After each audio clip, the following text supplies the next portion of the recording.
සුබ දවසක් යාළුවනේ. අද මම ඔයගලන්ට අලුත් පාඩමක් සමගයි මගේ channel එකට ආවේ. අද මම ඔයගලන්ට මම ඉගෙන ගත්ත design pattern එකක් කියලා දෙන්නම්. prototype design pattern එක ගැන. මේ pattern එක පාවිච්චි වෙන්නේ new objects සහ instances හදලා clone කරලා හදලා copy කරලා අනිත් objects copy කරලා වැඩ කටයුතු කර ගන්නයි මේ prototype design pattern එකේ උදව් වෙන්නේ. ඒක අපිට add කරන්න subclass instances හදලා super class එකේ runtime එක ඇතුළත execute කරන්න උදව් වෙනවා. අපිට ගොඩක් classes potential classes තියෙනකොට ඒක prototype pattern එක use කරන්න පුළුවන් runtime එකේදී වැඩ කටයුතු කරගන්න. prototype pattern එකේ benefit එක තමයි prototype pattern එක reduce කරනවා subclasses හදන එක reduce කරන එකයි ඒකේ වැදගත්කම.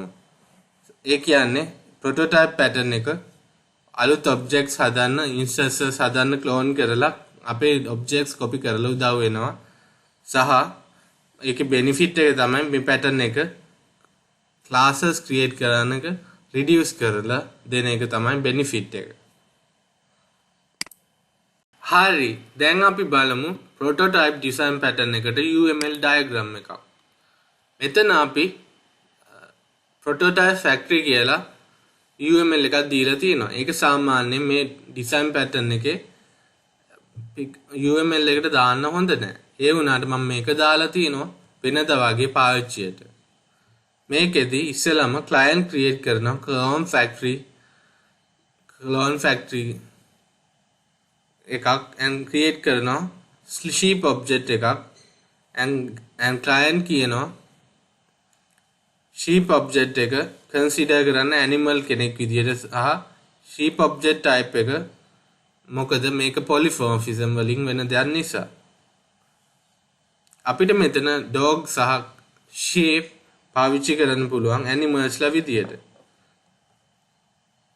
මේකේ තියෙන clone factory method එකෙන් animal methods වල copy එකක් හදලා sheep පාවිච්චි වෙනවා. ඊට පස්සේ copy එක call වෙලා ඒක use වෙනවා client ඒක use වෙලා client එක ලැබෙනවා. ඒක තමයි මේ design pattern එකේ මේ UML diagram එකෙන් පෙන්නලා තියෙන්නේ. හරි, අපි දැන් බලමු ඊළඟට මේක implement කරන ආකාරය. හරි, දැන් අපි code කරන්න පටන් ගමු. අපිට දැන් classes ටිකක් හදන්න වෙනවා. මුලින්ම animal interface එකක් හදමු. ඊට පස්සේ sheep class එකක්, clone factory class එකක් සහ test cloning class එකක් හදලා මේක test කරගමු.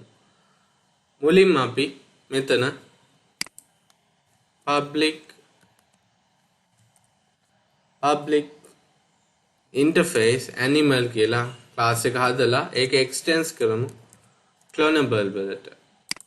ඊට පස්සේ මෙතන අපි public animal make copy කියලා method එකක් සාදා ගමු. මේකෙන් වෙන්නේ අපේ interface එකක් හැදෙන එක සහ clonable එක මේ class මේ interface එකේ instance එකක් තියාගන්නවා සහ reference එකක් තියාගෙන animal විදියට මේක දකින්න එකයි මෙතෙන්දි සිද්ධ වන්නේ. හරි, මේ තමයි අපේ interface animal class එක. animal interface එක. හරි, දැන් හදන්න තියෙන අපේ sheep class එක. class sheep කියලා මේකට නම දීලා අපි ඒක implement කරමු අපේ animalට. ඊට පස්සේ මේකේ අපි public sheep construct එකක් හදමු. ඒකේ out එකක් දෙමු. sheep is made කියලා. ඊට පස්සේ අපි public animal make copy method එක පාවිච්චි කරමු මෙතෙන්ට. ඒක ඇතුලේ අපි s out එකක් දෙමු ඉස්සෙල්ලම sheep is being made කියලා. ඊට පස්සේ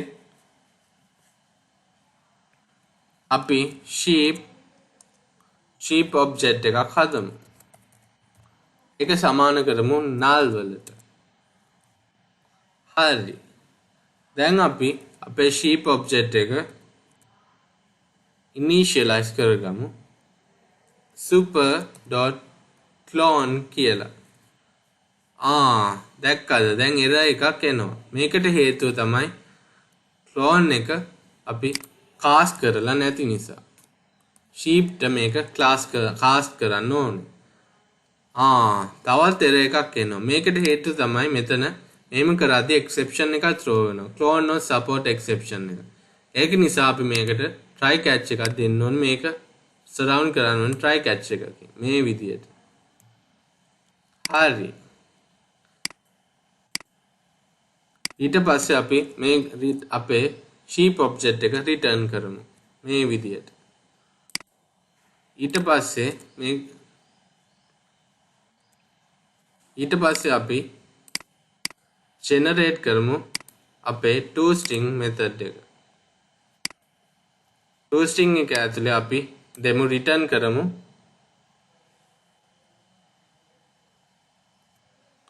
Dolly is my sheep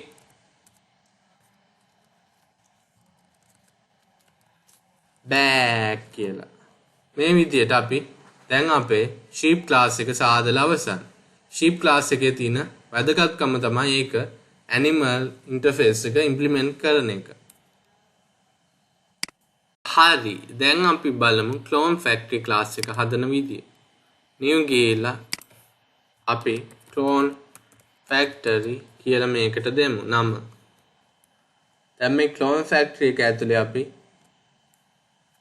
ඉස්සෙල්ලම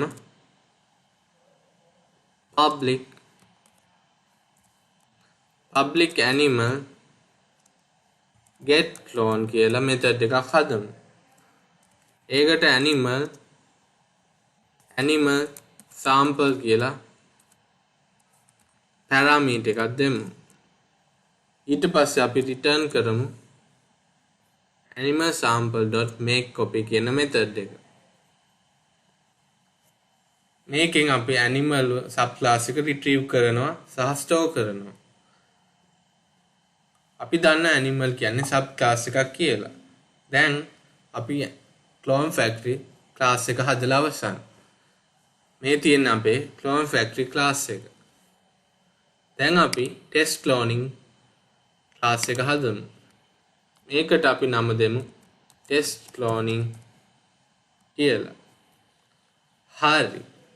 ඊට පස්සේ දැන් මේක ඇතුලේ අපේ main method එක දීලා අපි මුලින්ම clone factory object එකක් හදමු animal maker කියලා. මේක සමාන කරමු new clone factory එකට. දැන් අපි sheep කෙනෙක් හදමු Sally කියලා. මේක new sheep ට සමාන කරමු. තව sheep කෙනෙක් හදමු cloned sheep කියලා. ඒක new sheep ට සමාන කරමු.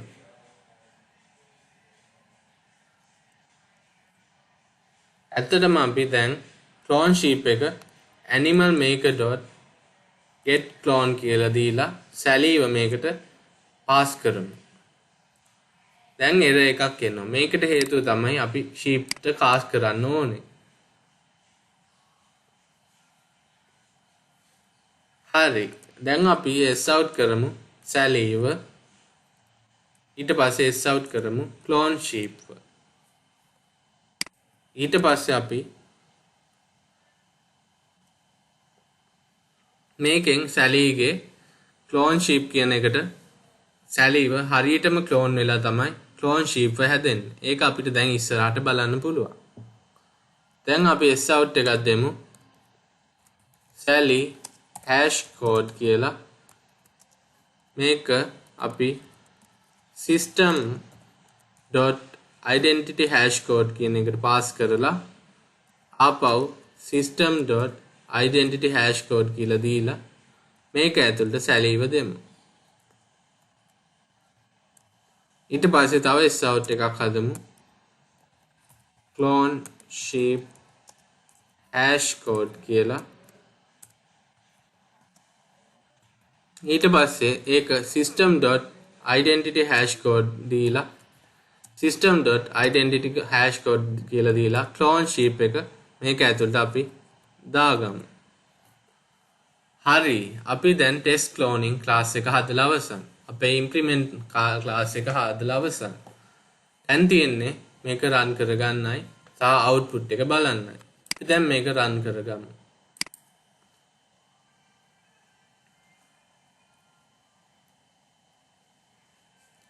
හරි, අපේ output එක ආවා. මුලින්ම sheep is made, ඊට පස්සේ sheep is being made කියලා තියෙනවා. ඒ කියන්නේ clone වෙච්ච එකේ sheep is being made කියලා එනවා. actual class එකේ sheep is made කියලා ඇවිල්ලා තියෙනවා. ඊට පස්සේ ඒ විදිහටම තව clone වෙලා dolly is my sheep දෑ කියන එක දෙසරයක් ඇවිල්ලා තියෙනවා. clone වෙච්ච එකයි original එකයි. ඊට පස්සේ sally hash code එකයි clone sheep hash code එකයි අපිට print වෙලා තියෙනවා. ඔයගලන්ට පේනවා ඇති මේ දෙක ගොඩක් වෙනස්. මෙතෙන්දි clone වුණාට hash code එක හැම වෙලාවෙම වෙනස් එකක් තමයි එන්නේ. ඒක තමයි මෙතන තියෙන විශේෂත්වය. හරි, අපි දැනට prototype pattern එක ගැන ඉගෙන ගත්තා. අපි clone කරන්න objects ඉගෙන ගත්තා. hash code එකෙන් වැඩ ගන්න ඇතිත් ඉගෙන ගත්තා. මම සිතනවා මේ lesson එකෙන් ඕගොල්ලන්ට අත්දැකීමක් ලැබෙන්නට ඇතයි මම සිතනවා. වටිනා අත්දැකීමක් ලැබෙන්නට ඇතයි මම සිතනවා. හරි, අද පාඩම අවසන්. තවත් design pattern එකක් පාඩමක් සමග මම තව දවසක ඕගොල්ලන් හම්බෙන්න එනවා. එතකන් goodbye guys and please take care.